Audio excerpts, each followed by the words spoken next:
As day 2 of the NFL draft wraps up, the Chargers made a very interesting move, drafting center Jake Slaughter with their second round pick. Then at pick 86, decided to trade completely out of the third round with Cleveland and build up a plethora of picks for tomorrow. We now have 7 picks between rounds 4 and 6 tomorrow. It's very interesting. So let's break down the trade with Cleveland that we made. The Chargers made a second trade on day 2 of the NFL draft, and their second of the day completely takes them out of the third round, meaning they're done with only one pick made on Friday, Florida center Jake Slaughter. Chargers get back for pick 86, pick 105, 145, and 206. The Los Angeles Chargers will now enter the final day of the draft with 7 total picks. 105, 123, 131, 145, 202, 204, and 206. It's 3 picks in the 4th round, 1 in the 5th, and 3 in the 7th.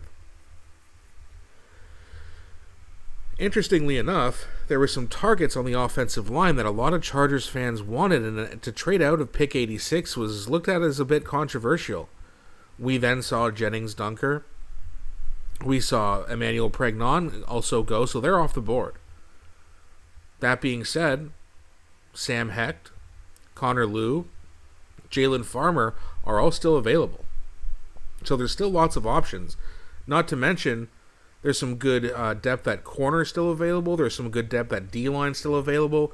And Joe Ortiz, or should I say Chef Ortiz, did a nice job cooking up some extra picks so we can take more of these guys.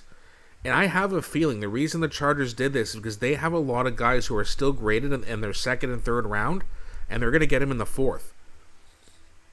I wouldn't even be too surprised to see them take a 5th and a 6th and get a 4th round pick. I think that Joe Ortiz, Jim Harbaugh, Brady, and McDaniel all like what they see on the board still. I mean, you're talking about, Rashawn Benny, who's a good player. Derek Moore, I think, he's a good cornerback. Trey Lance's brother, who's a receiver, he's still available. There's lots of things we can do here. And I know a lot of people might be saying, well, but I don't like that we could have gotten Pregnon, we could have gotten Dunker. Sure, but if they have Farmer, Lew, etc. rated around the same area, and you can trade back and get more value and pick another guy who slipped out of their second and third round board, you're getting some players here who could contribute. This isn't going to be just, 7 special teams players here.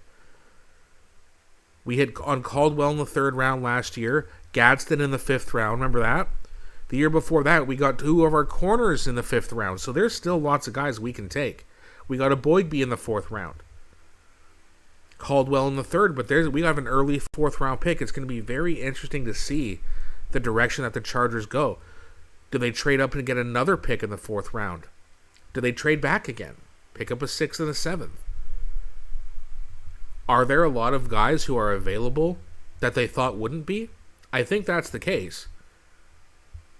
But if you look at the fact that we still have 7 picks, and we drafted Akeem Mesidor and Jake Slaughter, we addressed offensive line and pass rush. We can go corner, more offensive line, wide receiver, D-line. There's lots of talent available here, so I'm very excited to see what happens tomorrow. But let me know what you guys think. Are you happy with this? Were you as confused as I was that they didn't take Pregnon or Dunker in the 2nd round? Do you like Slaughter better? Do you think that maybe there was something wrong with Pregnon and that's why he was slipping? Maybe there was something we didn't know about. Maybe his interview didn't go well. Maybe there's an injury we didn't know about. Jermon McCoy, who is a 1st round graded center, is still available. Now, there's going to be some injury issues with him, and maybe his medical report wasn't as good as people thought, so he's sliding because maybe he's not available next year. But now that you have 3 4th round picks, do you take one of those picks and use it on Jermon McCoy? And even if he's not around next year, you've got someone for the following year who is a 1st grade talent into your secondary.